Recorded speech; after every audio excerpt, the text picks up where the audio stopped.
Morning. I want to first of all express my regret at the information I just received in regard to the death of our colleague in these press conferences and a fine newspaperman, Ed Koturba, who I understand was killed in a plane crash last night. He was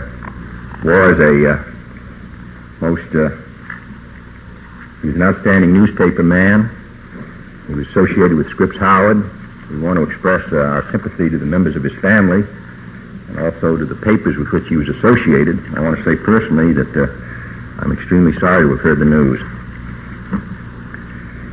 Secondly, I should like to comment briefly on Germany and Berlin. Soviet and East German leaders have followed the recent Soviet aid memoir with speeches which were apparently designed to heighten tension. It is of the greatest importance that the American people understand the basic issues involved and the threats to the peace and security of Europe and of ourselves posed by the Soviet announcement that they intend to change unilaterally the existing arrangements for Berlin. The, quote, crisis, unquote, over Berlin is Soviet manufactured. The Soviets illegally blockaded the city in 1948 and lifted the blockade in the spring of 1949. From that time until November 1958, almost a decade, the situation in Berlin was relatively peaceful. The peoples of West Berlin developed a thriving and vital city.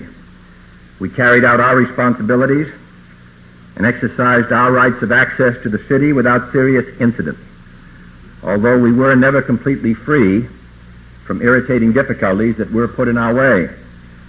In November 1958, the Soviets began a new campaign to force the Allied powers out of Berlin, a process which led up to the abortive summit conference in Paris of May last year. Now they have revived that drive. They call upon us to sign what they call a peace treaty, quote unquote, with a regime that they have created in East Germany. If we refuse, they say that they themselves will sign such a treaty. The obvious purpose here is not to have peace, but to make permanent the partition of Germany. The Soviets also say that their unilateral action in signing a, quote, peace treaty, unquote, with East Germany would bring an end to Allied rights in West Berlin and to free access for that city. It is clear that such unilateral action cannot affect these rights, which stem from the surrender of Nazi Germany. Such action would simply be a repudiation by the Soviets of multilateral commitments to which they solemnly subscribed and have repeatedly reaffirmed about the exercise of the rights of the principal powers associated in World War II. If the Soviets thus withdraw from their own obligations, it is clearly a matter for the other three allies to decide how they will exercise their rights and meet their responsibilities. But the Soviets say that when we do so, we will be subject to the designs of the East German regime, and that these designs will be backed by force. Recent statements by leaders of this regime make it very plain that the kind of, quote, free city, unquote, which they have in mind is one in which the rights of the citizens of West Berlin are gradually but relentlessly extinguished. In other words, a city which is not free. No one can fail to appreciate the gravity of this threat. No one can reconcile it with the Soviet professions of a desire to coexist peacefully. This is not just a question of technical legal rights. It involves the peace and the security of the peoples of West Berlin. It involves the direct responsibilities and commitments of the United States, the United Kingdom, and France. It involves the peace and the security of the Western world. In the interests of our own vital security, we and other Western countries entered into defense arrangements in direct response to direct Soviet moves following World War II. These alliances are wholly defensive in nature, but the Soviets would make a grave mistake if they suppose that Allied unity and determination can be undermined by threats or fresh aggressive acts. There is peace in Germany and in Berlin.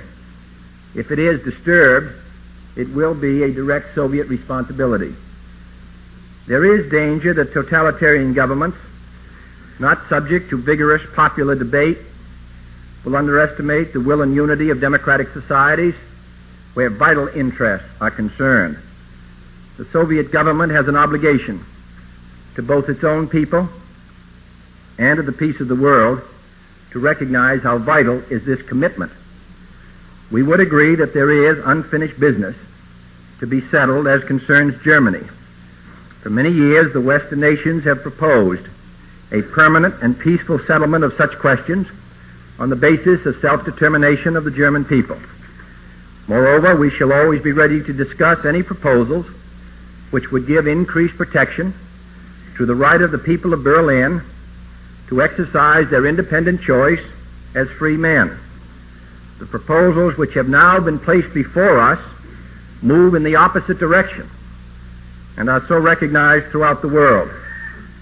Discussions will be profitable if the Soviets will accept in Berlin, and indeed in Europe, self-determination, which they profess in other parts of the world, and if they will work sincerely for peace rather than an extension of power. The second statement, the Soviet Union's refusal to negotiate seriously on a nuclear test ban at Geneva is disheartening to all those who have held high hopes of stopping the spread of nuclear weapons and the pace of the arms race. It also raises a serious question about how long we can safely continue on a voluntary basis a refusal to undertake tests in this country without any assurance that the Russians are not now testing. Consequently, I have directed that the President's Scientific Advisory Committee convene a special panel of eminent scientists to take a close and up-to-date look at the serious questions involved, including two questions in particular. First, what is the extent of our information on whether the Soviet Union has been or could be engaged in secret testing of nuclear weapons? Second, to the extent that certain types of tests can be concealed by the Soviet Union, what technical progress in weapons could be underway in that area without our knowledge? These answers will be received and reviewed by myself, by the Joint Chiefs of Staff, and the National Security Council in the light of what they mean to the security of the free world. In the meantime, our negotiating team will remain at Geneva. Our draft treaty is on the table there, and I urge the leaders of the Soviet Union to end their intransigence and to accept a reasonable and enforceable treaty, which is our wholehearted desire. And lastly, Chairman Khrushchev has compared the United States to a worn-out runner living on its past performance and stated that the Soviet Union would outproduce the United States by 1970. Without wishing to trade hyperbole with the chairman, I do suggest that he reminds me of the tiger hunter who has picked a place on the wall to hide the tiger to hang the tiger skin long before he has caught the tiger. This tiger has other ideas. Premier Khrushchev states that the Soviet Union is only 44 years old, but his country is far older than that. And it is an interesting fact that in 1913, according to the best calculations I can get from governmental and private sources, the Russian gross national product was 46% of the United States gross national product. Interestingly enough, in 1959, it was 47%, because while the Soviet Union was making progress and improving the material standards of her people in the ensuing years, so was the tired-out runner. And on a per capita basis, the Soviet product in 1959 was only 39% of ours. If both countries sustain their present rate of growth, 3.5% in the United States and 6% in the Soviet Union, Soviet output will not reach 2/3 of ours by 1970. And our rate will be far easier to sustain or improve than the Soviet rate which starts from a lower figure. Indeed, if our growth rate is increased to even 4.5%, which is well within our capability, it is my judgment that the Soviet Union will not outproduce the United States at any time in the 20th century. This faster growth rate is a primary object of the various measures I've submitted and will submit in the future: tax incentives, education, resource development, research, area redevelopment, and all the rest. Mr. Khrushchev obviously sees the future differently than we do, and he has urged his people to work hard to develop that future. We in the United States must work hard, too, to realize our potential. But I believe that we can maintain our productive development and also our system of freedom. We invite the USSR to engage in this competition, which is peaceful and which could only result in a better living standard for both of our people. In short, the United States is not such an aged runner. And to paraphrase Mr. Coolidge, we do choose to run. Thank you. Yeah. Would you care to comment on recurrent reports that the administration is considering a partial mobilization to meet the threat in Berlin? No such proposal has been placed before me at the present time. As you know, this matter of what steps we would take to implement our commitments to Berlin have been a matter of consideration. Mr. Atchison, the former Secretary of State, was named to consider this matter in the middle of April. His report will be coming in. We're going to discuss it this week, and we will be considering other proposals which might be put forward in order to make meaningful our commitments. But the proposals have not still come to the White House officially. And I'm therefore not able to comment because we have not seen any such proposal as you suggested at the present time. Though, of course, we will be considering a whole variety of measures which might be taken. Mr. President, in some retrospect, how do you now view the Cuban tractor deal? It seems pretty well off. What's the next move there? How do you plan to get those prisoners out of there now? Well, the tractors, the committee offered Mr. Castro, as I understand it, the 500 agricultural tractors, which he mentioned in the original speech. Mr. Castro has not accepted these agricultural tractors, but is insisting on a different kind of tractor, far larger, which could be used for other purposes besides agriculture. The committee has therefore felt that Mr. Castro is not interested in permitting these prisoners to be released in return for agricultural tractors. And unless he changes his view, the situation will remain as it is. I wish the prisoners could be freed. I wish that it had been possible to secure their release, because they are, as I said at my first statement, men in whom we have great interest and who are devoted to the cause of freedom. But I think the committee did everything that reasonable men and citizens could do. They were motivated by humanitarian interests. I think that they demonstrated by exploring with Castro in detail exactly the nature of Castro's interest. If our first response had been negative, it might have been possible for Mr. Castro to say that we had refused to send agricultural tractors in return for these men.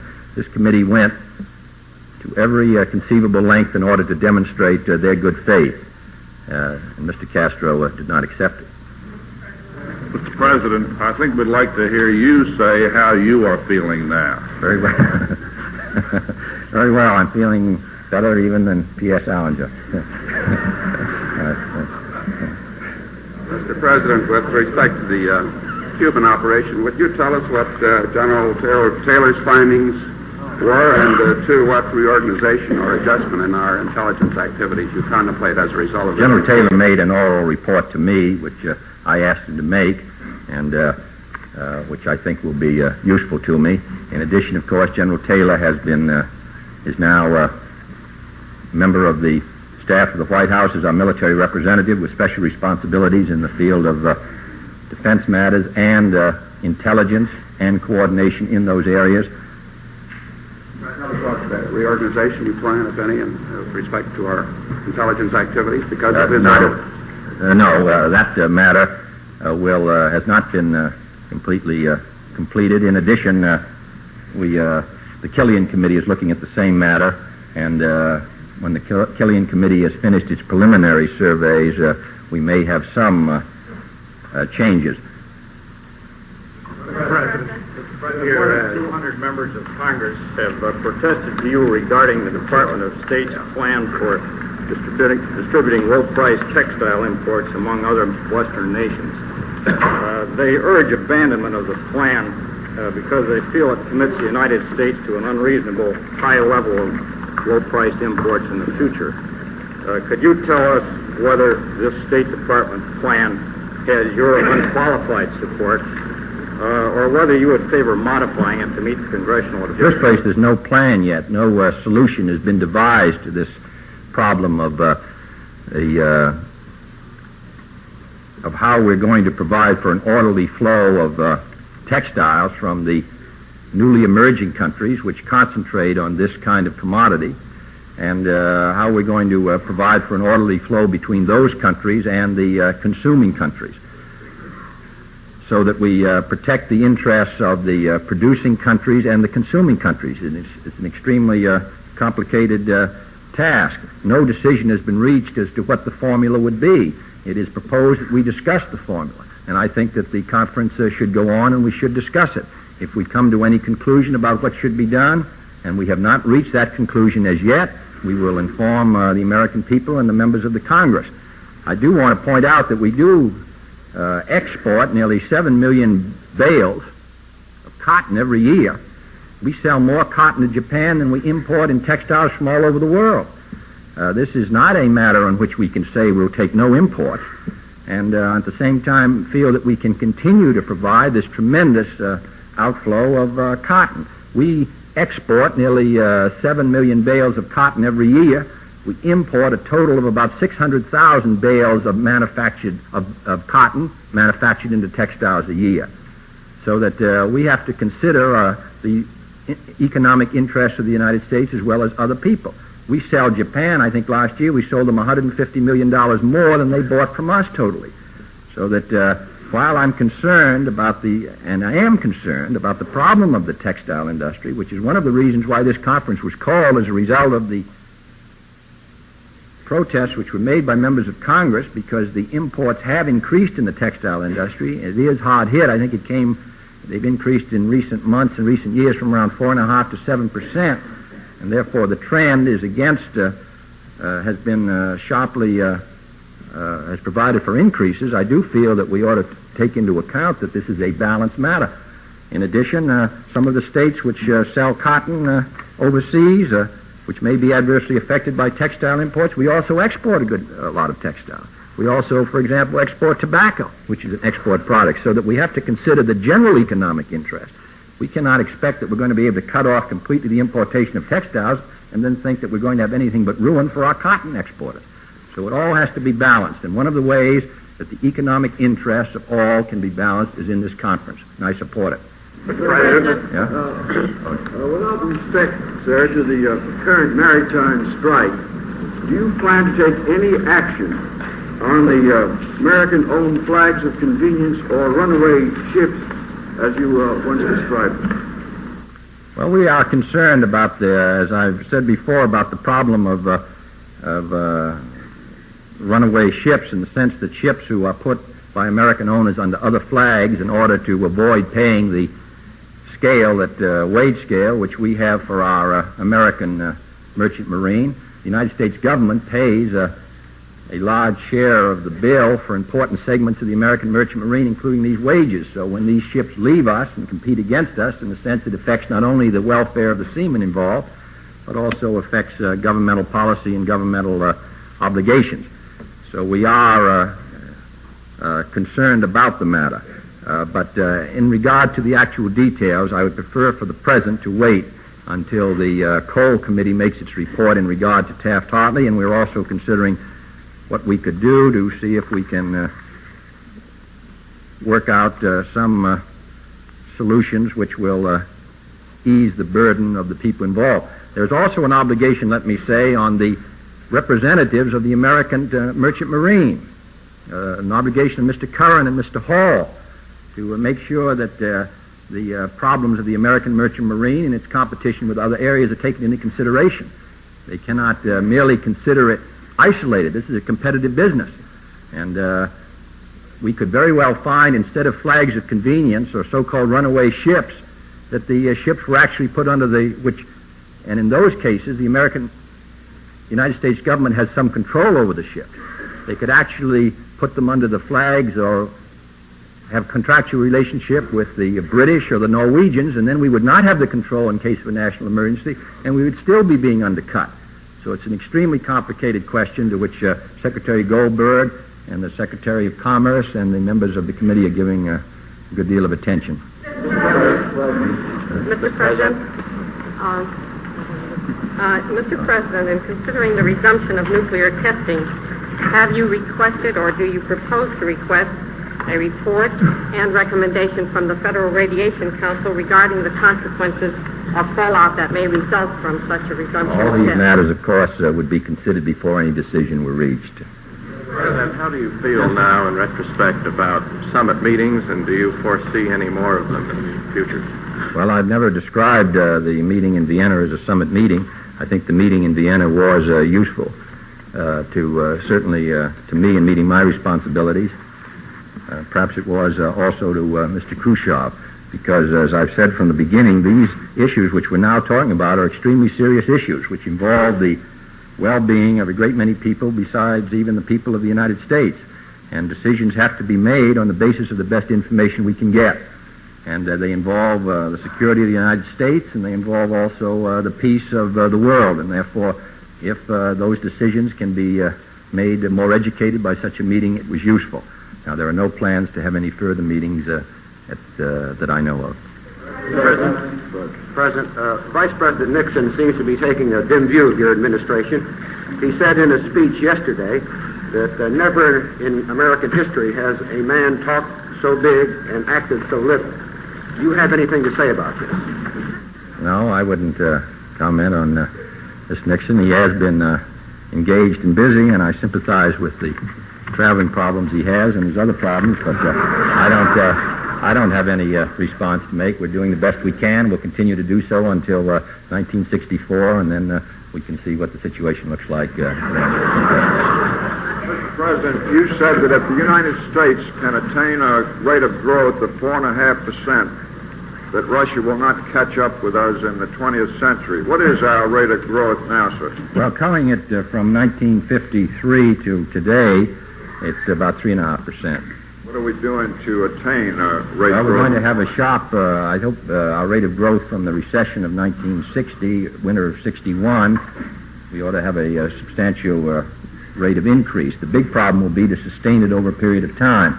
And that will require, I mentioned some of the things, a tax system which provides a stimulation to growth, education and research, also the development of the natural resources of this country, and also monetary and fiscal policies which will recognize the necessity of preventing a recurrence of these successive dips. Now, we had a recession in 54, we had a recession in 58, we had a recession in 60. The 60 recession came right on the heels of the 58 recession. Two of the reasons why that may have contributed was the movement from a $12 billion deficit in 58, 59 to a prospective $4 billion surplus, which was a change of more than $16 billion in the potential receipts of the government, which did have a restraining influence on the recovery. Secondly, of course, the long-term interest rates were extremely high. Now, we have to Federal Reserve, we meet with Mr. Martin frequently. It's a very uncertain science, but we have to figure out what steps we can take in this free economy that will provide not only a recovery now, and we hope a reduced unemployment rate, but will also sustain it, not just through 62, but over a period of time. That we have to do if we're going to defeat Mr. Khrushchev, but it's within our potential. And therefore, I think my judgment is that if the United States considers this problem, and the people of the United States and the government working together attempt to master this uncertain science in a more precise way, that we will remain not only ahead on a per capita basis, but also on a national income basis in this century. We have to recognize, of course, that the Soviet Union is working extremely hard and enjoys some advantages in being able to mobilize its resources for this purpose. In the sense of a totalitarian society enjoys that advantage. What we wish was that they would do it under a system of freedom, but that is their decision. President, there's been some criticism of our handling of inter-American affairs, particularly on grounds that you have a multiplicity of advisors in the White House duplicating and sometimes overruling people in the State Department. I wonder if you could define for us the relationship of policymakers on your staff as against those in state and perhaps in the Pentagon. Well, we have in the White House a number of people who have responsibilities in various areas, and and one of the areas in which we're particularly interested is Latin America. Now, I read I think it's, I was sorry that we did not secure a replacement for Mr. Mann more quickly. I did talk to almost 8 people. We had assurances in a number of cases which lasted some days, but we finally did not, in every case, we were not successful. I think we were very fortunate to have Mr. Woodward, and perhaps maybe we should have started with Mr. Woodward. That's the first point. Secondly, I'm particularly interested in Latin America. My experience in government is that when things are non-controversial, beautifully coordinated, and all the rest, it may be that there isn't much going on. I never heard of any criticisms of, I do not hear any criticism of our organizational structure in several areas of the world, which I know are rather inactive as far as anything being done. So if you really want complete harmony and goodwill, and then the best way to do it is not to do anything. Now, we haven't done so much in Latin America in the last decade. It has not been a matter of great priority. We are attempting to do something about it. And we've been fortunate to have the services of Mr. Burley, who is completing the work of his task force. Mr. Goodwin from the White House has given a great deal of attention, particularly the meeting of the IAECOSOC Council in Montevideo for the end of July, the whole refinancing of the Berlin, of the Brazil debt, which could have been a most serious crisis in that very vital country, was handled in cooperation between the Treasury, the White House, the State Department, the Export-Import Bank, Food for Peace, and ICA. We've also given particular attention to the economic problems of Bolivia. So we are attempting to do something about Latin America, and there's bound to be a ferment. If the ferment produces a useful result, then it will be worthwhile. But I must say, I don't think, in my experience, you can't get very much done. When things are very quiet and beautifully organized, I think it's the time to be concerned, not when there is some feelings and interest and concern. In addition, Governor Stevenson went down and made a tour there as a prelude to our meeting at Montevideo, which I think was useful. So I would say we have given more thought in this administration to the problem of Latin America than in almost any matter involving our foreign policy. In answer to your question, when Mr. Woodward comes here next week, he will be the responsible officer in the State Department, and will work closely, I'm sure, with the Secretary of State and with me. Do you feel that the Berlin threat is serious enough for you to plan a personal meeting with the British and French to map our strategy there if the situation becomes indeed very hot? Well, it is a matter which we discussed with General de Gaulle and Mr. Macmillan. In addition, they've had, Lord Hume was here, the French government has had a representative, as well as the British government, talking about the response in the aid memoir. I have no doubt that we will have close exchanges with Mr. Macmillan and General de Gaulle, and when the matter reaches a point where a meeting would be useful, we would have it. Mr. President, on your statement this morning about a committee to go into the extent of information on Soviet testing, is there any suggestion here, sir, that we have an intelligence gap in this field, or to specify, did not the Eisenhower administration and does not your administration pretty well know what the Soviets have been doing in nuclear testing during this? No, there's in what way? I just wondered if you had information about what testing they may have been doing. No, we do not. This is a matter which the committee will look into, but in answer to your question, I have not seen any information, or did the previous administration have any knowledge which would state that the Soviet Union had been testing information either by seismography or by any other means. What is of concern is it possible to test without those evidences being secured? Is it possible to test underground, for example, without a determination being made that such a test is being carried on. That's the matter which we wish to have explored, but it would be inaccurate to state that we have information that would indicate to us that the Soviet Union is now testing. What we're concerned about is that our information is quite incomplete, and we want to know whether it's possible that they could be testing without our knowing, and what the chances are that that might be true. It has been almost 6 weeks, sir, since the conference on Laos has been underway. There seems to have been little progress, at least little understanding between the two sides. Do you consider it worthwhile to continue the conference? Yes, the ceasefire is generally in operation. What we're now concerned about are the details of the ICA's power, and I'm hopeful that we can secure an effective effective instructions for the ICA so that it can meet its responsibilities. I would continue the conversations to see if that can be obtained. President?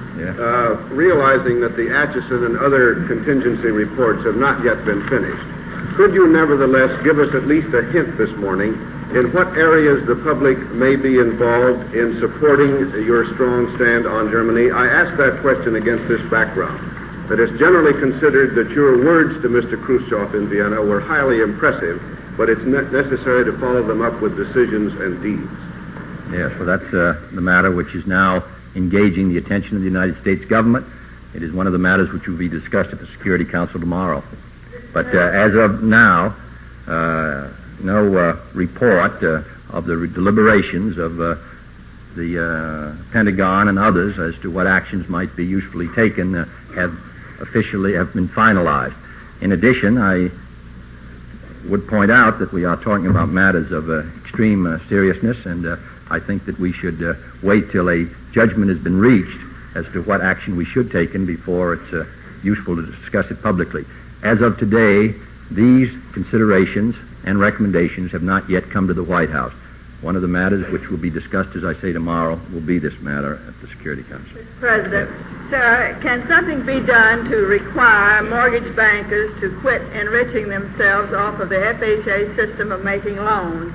I refer to the many complaints that are coming into FHA on this matter from widows and poor people, buyers and sellers, who are losing, say, several $100s on the sale of a small house to these mortgage bankers, who laugh at the people and say FHA and your government condones this system whereby we charge side payments for financing these loans. Well, I think I will look into it, and Mr. Salinger will have a statement to make on it by tomorrow afternoon. Thank you, Mr. President. Thank you.